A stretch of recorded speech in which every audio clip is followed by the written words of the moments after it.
Sur le plateau de la cité Viternet Web TV, nous abordons maintenant la thématique de la Chine. La Chine, un nouvel Eldorado pour le marché du vin français. Nous sommes en compagnie de Philippe Clément. Bonjour. Bonjour.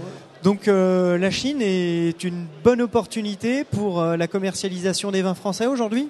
La Chine est le marché sur lequel les vins français ont le plus progressé en 2011. D'après les chiffres provisoires dont nous disposons, on aurait une progression de près de 100% de nos ventes en valeur et de l'ordre de près de 60% en volume.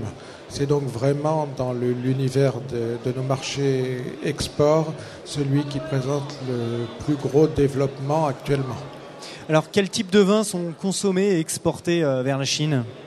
La France exporte principalement vers la Chine, outre des champagnes parmi les vins effervescents, des vins rouges, des vins d'appellation et donc plutôt des Bordeaux. En deuxième position viennent en volume les vins du Languedoc-Roussillon. D'accord, donc pourquoi une telle consommation de vin rouge alors ? Traditionnellement en Chine, le jiao, qui signifie vin, peut recouvrir aussi également les alcools. Alors que Hongjiao, qui est le vin rouge, est un peu corollaire du vin en général. Donc traditionnellement, vin rouge s'identifie à vin et les vins blancs sont beaucoup moins connus et beaucoup moins plantés. La production chinoise est à 85 à 90% orientée sur les vins rouges. À preuve, l'encépagement actuel, c'est à 50% du Cabernet Sauvignon. Alors pourquoi un tel engouement pour la consommation de vin aujourd'hui ? Parce que le vin est une boisson moderne, nouvelle, qui séduit les jeunes consommateurs. Le vin importé, il faut savoir d'abord que 85% des vins consommés en Chine sont des vins chinois, donc produits en Chine. Le vin importé présente des garanties en termes de qualité, de sécurité.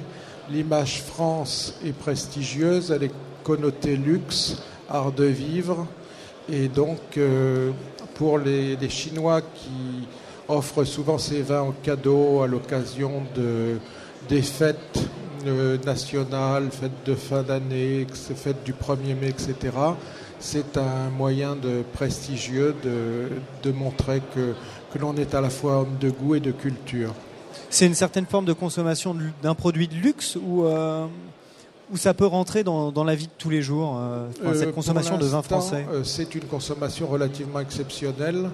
On considère que si à peu près 150 à 200 millions de Chinois ont les moyens actuellement de s'offrir des produits importés, le cible de consommateurs n'excède pas au grand maximum 50 millions de consommateurs réellement fortunés qui achètent des vins importés. Et le consommateur dit régulier ne serait par rapport aux 1,4 milliard de Chinois que de l'ordre d'à peu près 5 millions. Par contre, la consommation de vin est associée aux fêtes, aux banquets ou offerts en cadeau. Donc c'est pour le consommateur lambda une consommation qui reste relativement exceptionnelle. Est-ce que les vins rosés, les vins blancs ont leur place sur le marché de la Chine ? Pour l'instant, on évalue à 90% la part des vins rouges, mais progressivement, du fait que les opérateurs chinois se professionnalisent, qu'une classe riche de Chinois a des goûts qui se sophistiquent, on assiste progressivement, tout comme pour le champagne qui autrefois était peu apprécié et devient progressivement à la mode, on assiste progressivement également pour les vins blancs en particulier à une demande qui augmente, même si elle reste beaucoup plus faible que pour les vins rouges.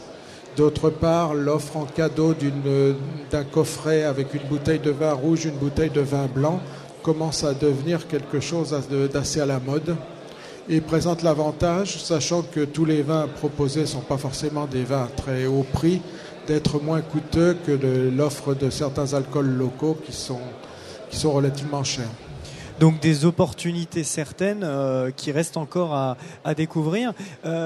Aujourd'hui, je suis viticulteur, je veux me lancer sur ce marché-là. Quels sont les principaux conseils à appliquer pour s'assurer d'une réussite ?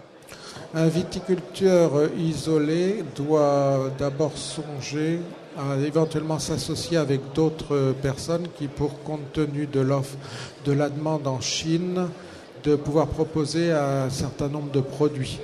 Car proposer un seul produit, c'est relativement difficile. Si le produit marche et que les disponibilités sont faibles, l'importateur, s'il cherchera à en avoir plus, et très vite se heurtera à un manque de disponibilité de l'opérateur. Si par contre on a une offre relativement diversifiée, par exemple l'association de plusieurs producteurs, ça peut être un moyen d'introduire ces produits. Par contre, une chose à souligner, attention à la très fort développement des opérateurs, des businessmen chinois qui veulent faire de l'argent avec le vin.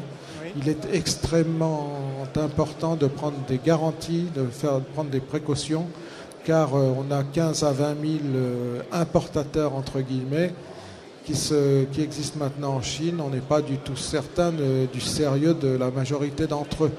Donc, prendre garde et éventuellement participer à des opérations collectives organisées soit par les régions, soit par UbiFrance, etc., sur le marché chinois, éventuellement en association avec d'autres pour prendre un peu la température de ce marché, rencontrer les importateurs ou les distributeurs plutôt que de répondre à des offres qui pourraient leur venir de Chine, sur lesquelles il faut être extrêmement prudent. Donc la finalité, en fin de compte, c'est d'avoir un suivi commercial de proximité, on va dire, avec ce pays. Oui. Sur ce marché, il est nécessaire, tout comme sur le marché américain, par exemple, de pouvoir garantir un suivi des relations, un suivi des ventes également. Et dans certains cas, il peut être utile de déposer une marque quand on a la possibilité de proposer une gamme, car la marque est aussi un moyen de faire vendre son produit. Il faut travailler aussi sur l'aspect, le packaging, sachant que l'acte d'achat est basé en premier lieu sur l'apparence du produit.